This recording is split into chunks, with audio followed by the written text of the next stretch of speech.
صبح ارج کی آنکھ خود پر کسی دباؤ سے کھلی، اسے لگ رہا تھا جیسے وہ کسی عمارت کے نیچے دبی ہو۔ اس نے آنکھ کھولی تو نظر چھت سے ٹکرائی۔ اس نے شکر کیا کہ یہ تو اس کا اپنا کمرہ تھا۔ پھر بوجھ کیسا تھا اس پر، لیکن جو ہی نظر چھت سے ہوتی اپنے اوپر اپنا سارا بوجھ اس پر ڈالے ہوئے عارف پر پڑی تو اس کی چیخ نکل گئی۔ عارف نے اس کی چیخ پر ناگواری سے آنکھیں کھولی۔ جاہل ہو گیا، صبح صبح جاہل کی طرح چیخ رہی ہو؟ اس نے اسے ناگواری سے ٹوکا۔ میں جاہل ہوں؟ تم کیا ہو؟ مینر کے استاد، اس نے لڑاکا انداز میں کہا۔ وہ اور چیخو نہیں تو کیا بنگڑے ڈالوں کہ سانڈ میرے اوپر چڑھ گیا ہے ڈفر، وہ بھی ڈبل ناگواری پلس غصے سے چیخ کر بولی۔ کون سا سانڈ؟ اس نے حیرانی سے پوچھا۔ تمہارے علاوہ کون ہو سکتا ہے؟ اور اٹھو، میرے اوپر سے ساری ہڈیاں توڑ دی تم نے میری۔ وہ رونی شکل لیے غصے سے بولی۔ عالم نے اس کے ایسا کہنے پر اسے دیکھا۔ وہ ایک سائڈ سے پوری کی پوری ہی اس کے نیچے دبی ہوئی تھی۔ تمہیں میں سانڈ نظر آتا ہوں؟ اس نے برا مناتے مصنوعی غصے سے پوچھا۔ نہیں، جس طرح کی تمہاری جسامت ہے تم چونٹی لگ رہے ہو۔ اس نے طنز کیا۔ پھر یہ بوجھ تو تمہارے لیے کچھ نہیں ہے تو سہو اسے۔ اس نے اپنا مزید بوجھ ڈالا۔ اللہ تمہیں اٹھا لے کمینے سانڈ ہاتھی۔ وہ درد کو برداشت کرتے اسے بدوائیں دینے لگی، اور ساتھ تمہیں بھی اس نے ٹکرا دیا۔ میں سچ کہہ رہی ہوں عرب کے بچے، اٹھ جاؤ مجھ سے ورنہ تمہارا کچومر نکال دوں گی۔ ہائے ماں! وہ بات کر رہی تھی، اس نے تھوڑا سا اوپر ہو کر پھر اس پر بوجھ ڈالا کہ اس کی کمر پر زور پڑا۔ وہ ہائے ماں کہتی چیخ بڑی۔ ہائے اللہ جی، میری کمر ٹوٹ گئی، اس نے دہائی دی۔ اور بولو سانڈ، اس نے مزے سے کہا۔ تمہیں تمہارے بچوں کا واسطہ ہے، رحم کر کے مجھ سے اٹھ جاؤ، اس نے درد پر تڑپ کا کہا۔ بچے تو ہیں ہی نہیں میرے، وہ بھی کہاں کم تھا جس طرح تم مجھے مارنے پر تلی ہوئی ہو، تمہارے ہونے بھی نہیں ہے، اس نے چیخ کر بے بسی سے کہا۔ ان کی فکر تم مت کرو، تم سے نہ صحیح کسی اور سے ہو جائیں گے، تم تو دوسری شادی کرو گے، مجھ پر کسی اور عورت کو لاؤ گے، مجھ پر کسی اور کو پھونکے دو گے۔ وہ صدمے سے بولی۔ میں تمہاری جان نکال دوں گی یا پھر تمہارا قتل کر کے جیل چلی جاؤں گی، لیکن کسی کو تمہاری زندگی میں آنے نہیں دوں گی۔ صدمے سے نکلتی وہ کرائی پوزیسو ہو رہی، وہ سرچار ہوا۔ نہیں، وہ جو چیز میری ہے وہ میری ہے، اور اگر تم شراکت پر اترے تو شراکت برداشت کرنے کے لیے خود کو تیار بھی رکھنا، کیونکہ میں کوئی بھی چیز ادھار نہیں رکھتی۔ وہ سرد لہجے میں بولی۔ خبردار اگر آئندہ تم نے ایسی بات بھی کی تو اس نے اس کا چہرہ دبوچا۔ تم پر بات آئی تو برداشت ختم، اور عورت پر تو ایسے سوتن لاتے ہو جیسے ثواب کا کام ہو۔ تب کیوں یہ نہیں سوچتے کہ جس طرح تم مرد شراکت برداشت نہیں کرتے وہ بھی نہیں کر سکتی، لیکن تم لوگوں نے عورت کو نہ جانے کیا سمجھ رکھا ہے۔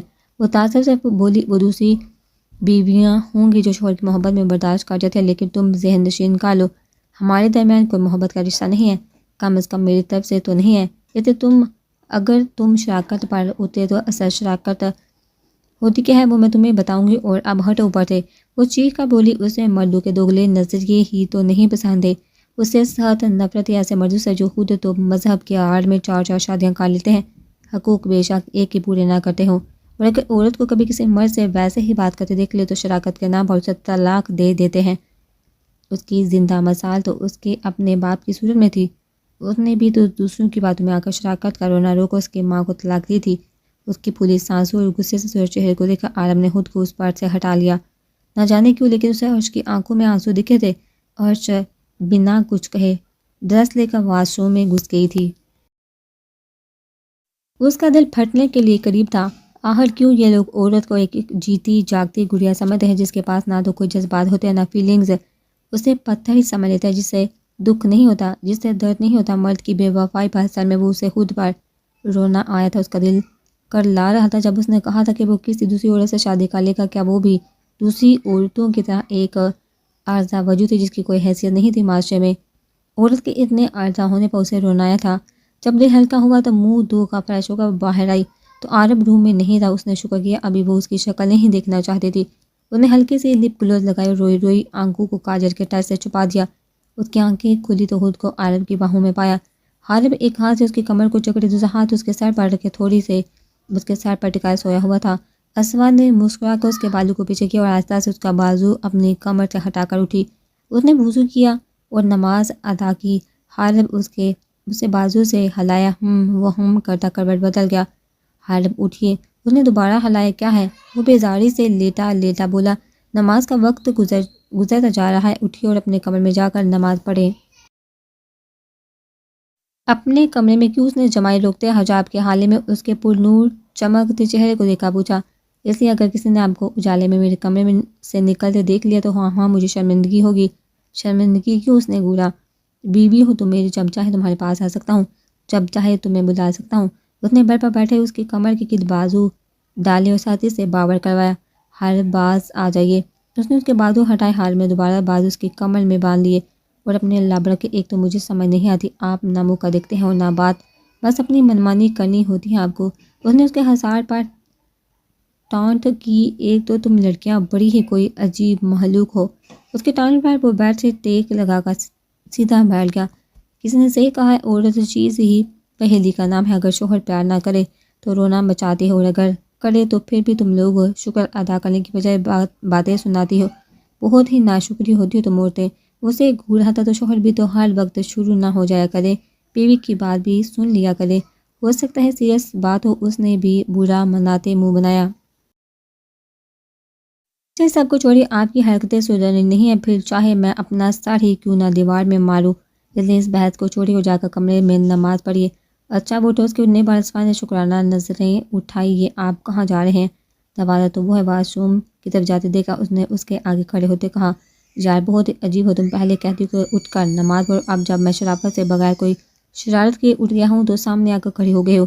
اس نے بیزاریت دکھائی، میں عجیب ہوں کہ آپ عجیب ہیں۔ اس نے لڑکا انداز میں کمر پر ہاتھ ٹکائے، آنکھیں چھوٹی کیے گھورا، تو مجھے اپنے انداز سے اکسا رہی ہو کہ میں کوئی گستاخی کر بیٹھوں؟ اس نے اس کی طرف جھکتے کہا۔ اس کے جھکنے اور سرگوشی پر وہ سرپرائز سیدھی کھڑی ہو گئی، نہیں وہ میں تو اس لیے کھڑی تھی کہ آپ غلط طرف جا رہے ہیں، دروازہ تو وہ ہے۔ اس نے پیچھے کی طرف اشارہ کیا، حالب اس کا گھبرایا روپ آنکھوں میں بسا رہا تھا۔ وہ اس کے منہ کو گول کیا، ریئلی تھینک یو سو مچ، مجھے بتانے کے لیے، مجھے تو پتہ ہی نہیں تھا کہ وہ دروازہ ہے۔ وہ مصنوعی گرم جوشی سے بولا، ویسے یہ کیا ہے میز؟ اس نے معصوم بنتے طنز کیا، نہیں میرا مطلب تھا کہ جانے کا دروازہ وہ ہے۔ اس نے شرمندہ ہوتے کہا، او یار ایک تو تم شرمندہ بہت جلدی ہو جاتی ہو، میں تو تمہیں ویسے ہی تنگ کر رہا تھا۔ اچھا اسفا نے اچھا کو کھینچتے اس کے سینے پر منہ مارا، ظالم لڑکی میرا سینہ توڑ لیا۔ اس نے مصنوعی درد سے دہائی دی، ہا ہا ہا۔ اس کے دہائی پر وہ کھلکھلائی، یوں ہی ہنستی مسکراتی رہا اور حال میں جذب سے اس کے چہرے کو دیکھ دکھا۔ اسفا کی ہنسی کو بریک لگا، اب میں نے یہ تو نہیں کہا کہ تم ہنسی ہی روک دو۔ اس نے برا مناتے کہا، نہیں وہ تو میں اس لیے ہنسی کو روکا کہ نماز کا وقت گزرنے کو ہے اور اب یہاں میرے ساتھ باتیں بگاڑنے پر اس لیے رکی، نہیں تو آپ مجھے ہی دیکھتے رہتے اور نماز کا وقت گزر جاتا۔ اس نے وضاحت دی، چلو صحیح ہے۔ وہ واش روم کی طرف بڑھا، حالب اسے واش روم کی طرف بڑھتے اس نے پکارا، مائی بیبی تم میری ہو، تم مجھے جواب دے ہو، کسی اور کو نہیں، اس لیے پریشان مت، اور میں شوہر تمہارا تمہارے کمرے میں میری موجودگی پر اول تو کوئی سوال نہیں کرے گا اور اگر کرے گا بھی تو میں اسے جواب دے دوں گا، اس لیے ریلیکس۔ اسے پیار سے سمجھاتے اس کے ماتھے پر بوسہ دیتے وہ واش روم چلا گیا۔ پتہ نہیں اب کب سدھریں گے، اس نے سانس کھینچی، وہ سخت نالا تھی اس کی حرکتوں سے۔ حالب کے نماز پڑھنے تک وہ قرآن مجید کی تلاوت کر چکی تھی۔ اسے عقیدے سے چوم کر اپنی جگہ رکھا، پیچ کلر کی شارٹ فراک لے کر وہ واش روم چینج کرنے چلے گئی۔ عارف کمرے میں آ کر نماز پڑھ کر تیار ہو چکا تھا، آج وہ آفس جانے کا ارادہ رکھتا تھا۔ یہ بچے اٹھے نہیں کیا ابھی تک؟ دان نے حاجرہ بیگم سے استفسار کیا، نیچے تو نہیں آئے ابھی تک؟ جاؤ تم عرش اور اسفا کو ناشتے کے لیے بلا کر لو، ابتسام صاحب نے پاس کھڑی ملازمہ کو کہا۔ وہ جی کہہ کر پڑھنے لگی تھی کہ حارب اور اسفا کے کمرے سے نکلتے سیڑھیاں اترتے دکھائی دیے۔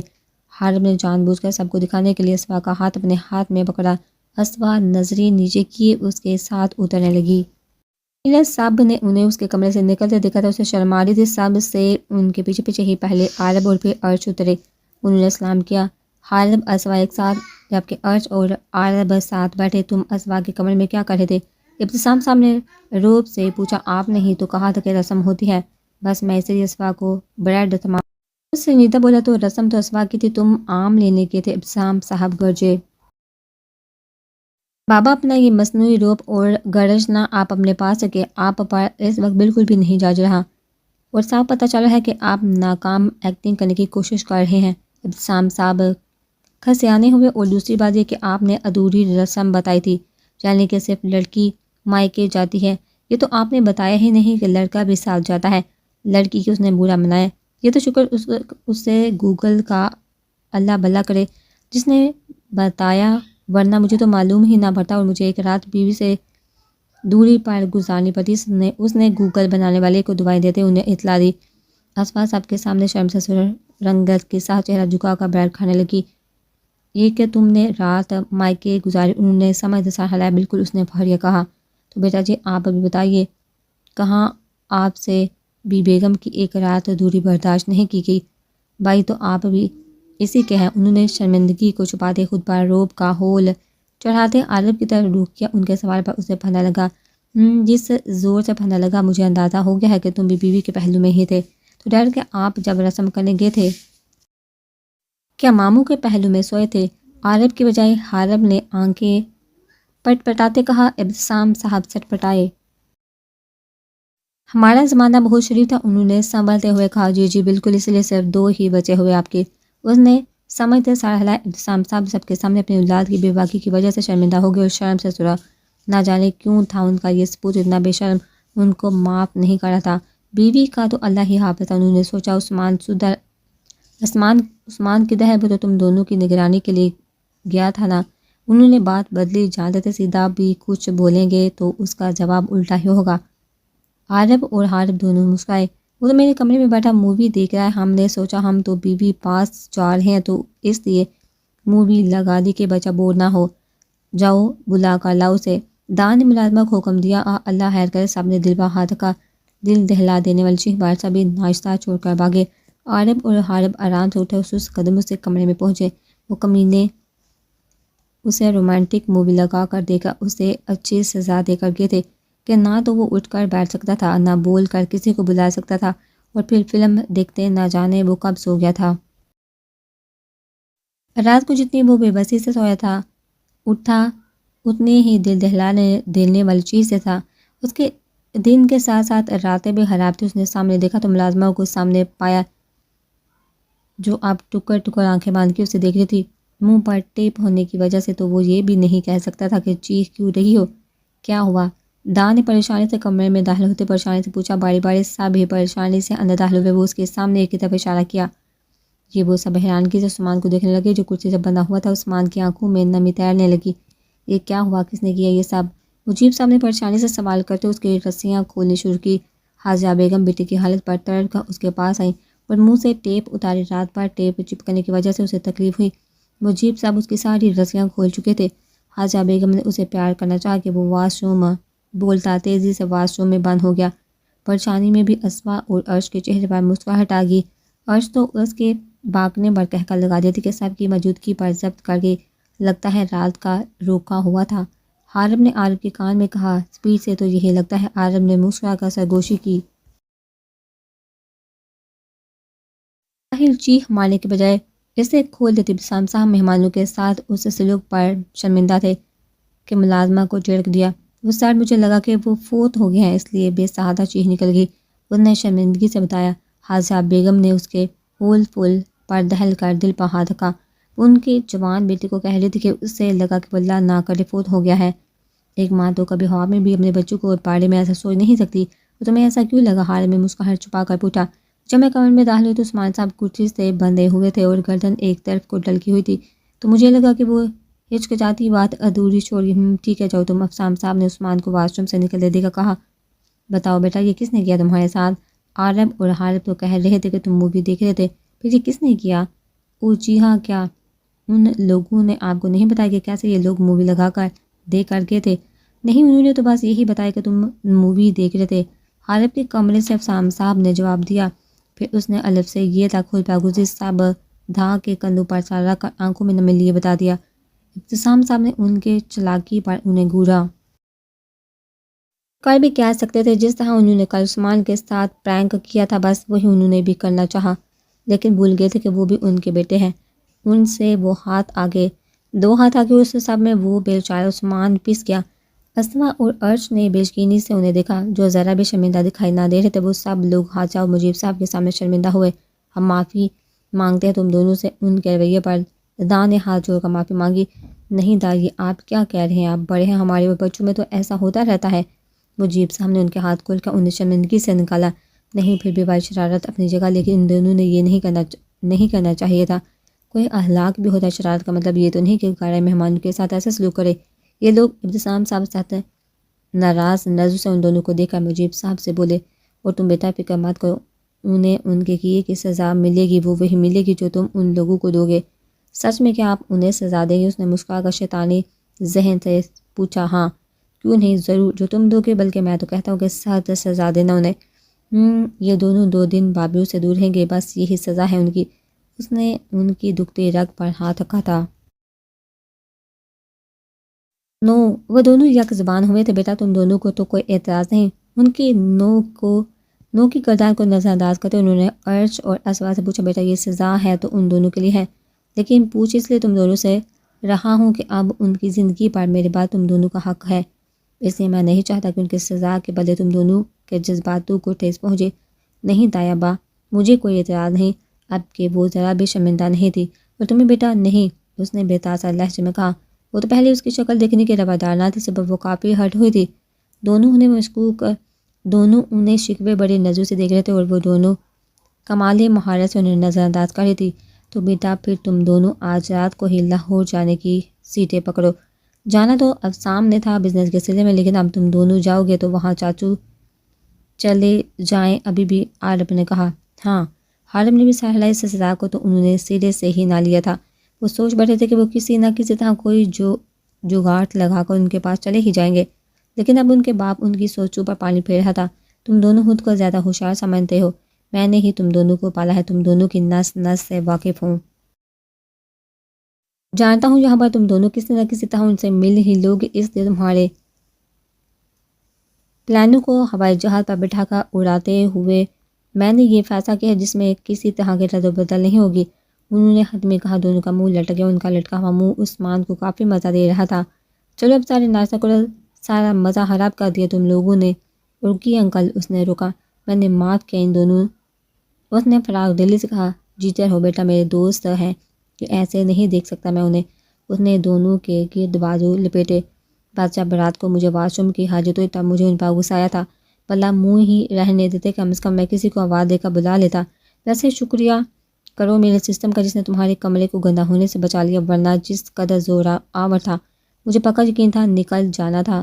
اس نے ہنستے بتایا۔ بے شرم عرش اور اسما کا چہرہ حفرت سے سرخ ہوا اور فوراً سے کمرے سے نکل گئے۔ تم آفس جا رہے ہو؟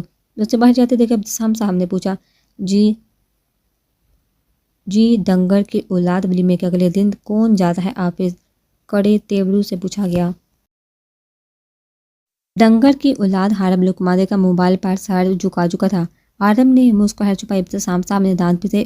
ابتسام صاحب لاؤنج میں بیٹھے ہمار کی سرخیوں پر نظر دوڑا رہے تھے، اور Arib mobile per busy in کے ساتھ بیٹھا ہوا تھا۔ اسما کو اس نے کمرے میں بھیج دیا تھا آرام کرنے کے لیے، یہ کہہ کر رات کو پھر وہ آرام نہیں کرنے دے گا اسے، اس لیے جتنی نیند پوری کرنی ہے دن کو کر لے۔ وہ اسے بے شرم کا لقب دے کر اس کے نظروں سے بدی کمرے میں جا کر بند ہو گئی تھی۔ اگر تم میری اولاد نہ ہوتے تو بتاتا تجھے، اور آپ کی اولاد نہ ہوتا تو پھر میں یہاں بیٹھ کر آپ کو جواب کیوں دیتا؟ جواب فوراً سے حاضر تھا، انہیں زج کر رہا تھا، اس سے بحث کرنا اپنا سر دیوار میں مارنے کے مترادف تھا، اس لیے وہ عارب کی طرف متوجہ ہوئے جو اب موبائل پر کچھ چیک کر رہا تھا۔ کہیں جانے کی ضرورت نہیں ہے، گھر بیٹھو اور بیوی کو ٹائم دو، اور کل تم لوگ ہنی مون پر جا رہے ہو سوئٹزرلینڈ۔ انہوں نے آگاہ کیا۔ ڈیڈ ابھی یہ پاسبل نہیں ہے، الیکشن سر پر ہے اور پھر بزنس کو بھی دیکھنا ہے، تو ابھی یہ پاسبل نہیں میرے لیے۔ ہاں آپ عارب اور اسما کو بھی دے آپ کا انکار، اپنا انکار کرتے اس نے مشورہ دیا۔ تمہارے مشورے کی ضرورت نہیں، میں تمہارا باپ ہوں، تم نہیں، اس لیے جو کہہ رہا ہوں وہ کرو، انہوں نے جھٹکا۔ آفس کو دیکھنے کے لیے میں اور ابسام ہے، اور سیاست کی اپڈیٹ تم لیتے رہنا، انہوں نے حل پیش کیا۔ ڈیڈ ابھی جانا ضروری ہے؟ بالکل ابھی جانا ضروری ہے، بعد میں جب بچے ہو جائیں تو پھر نہیں گھوما جاتا۔ اوفو ڈیڈ، بچے کون سا منع کرتے ہیں ماں باپ کو ہنی مون منانے سے، اور میں تو بھئی ہر سال جایا کروں گا ہنی مون پر، اور اگر بچے رکاوٹ بنے تو میں انہیں باندھ کا ہودسوا کو لے کر چلا جایا کروں گا۔ عارب نے اپنے ارادے بتائے۔ تم سے ہر چیز کی توقع کی جا سکتی ہے کیونکہ تم کچھ بھی کر سکتے ہو۔ ابتسام صاحب نے کچھ بھی پر زور دیتے کہا۔ ہاں نہیں ڈیڈ، اب سب کچھ تو نہیں کر سکتا نا، مثال کے طور پر آپ کو گود میں نہیں اٹھا سکتا، اس نے کہہ کر لگایا۔ یا اللہ، انہوں نے اپنا سر پکڑ لیا۔ اچھا آپ سر تو نہ پکڑے، بالکل کسی دکھی بیوہ عورت کی طرح لگ رہے ہیں، انہوں نے سنجیدگی سے کہا جبکہ آنکھوں میں شرارت ناچ رہی تھی۔ تم تو دفع ہو جاؤ میری نظروں سے، ناہن جھاڑو اولاد، ذرا جو تمیز چھو کر گزری ہو کہ باپ کا ہی لحاظ کر لو، انہوں نے غصے سے تپ کر کہا۔ اللہ کرے غالب تمہیں تمہاری جیسی بے شرم ٹیٹ نہ ہنجار ناک میں دم کرنے والی اولاد ملے۔ تب میں تم سے پوچھوں گا۔ انہوں نے اسے دعا دی۔ آمین آمین، اللہ مجھے اولاد عطا کرے، باقی کے گن میں خود ان میں ڈال دوں گا، آپ بے فکر ہیں۔ انہوں نے ناک سے مکھی اڑائی۔ تجھے میں دیکھوں گا جب وہ تیرے ناک میں دم کریں گے، پھر پوچھوں گا تو اس سے آیا بڑا گن ڈالنے والا۔ اچھا ڈیڈ، آپ اس کی بات پر اپنا بی پی تو ہائی مت کرے، اور میں سوئٹزرلینڈ تو نہیں لیکن آپ کے کہنے پر مری لے جاتا ہوں۔ ارج کو سوئٹزرلینڈ پھر چلے جائیں گے۔ ابھی اسما و غالب چلے جاتے ہیں، اس نے رضامندی دی۔ ایسے ان کا ہانی مون بھی ہو جاتا اور اپنا کام بھی کرتا۔ ٹھیک ہے، جیسے تمہاری مرضی عارب، پھر میں اور اسما بھی مری ہی چلے جاتے ہیں، ویسے بھی ہمارا ملک زیادہ پیارا ہے۔ ٹھیک ہے۔ اچھا ڈیڈ، وہ میں کہہ رہا تھا کہ نہیں، تم کچھ نہیں کہہ رہے تھے، اور بخشو مجھے۔ اس کی بات مکمل ہونے سے پہلے ہی وہ ہاتھ جوڑ کر کھڑے ہوئے تھے۔ ہاں ہاں، مجھے اس کا کہہ کا گنجا کیوں تنگ کرتے ہونے، بس یار مزہ آتا ہے۔ اس نے آنکھ دبائی۔ عارب اس کی حرکت پر مسکرا دیا۔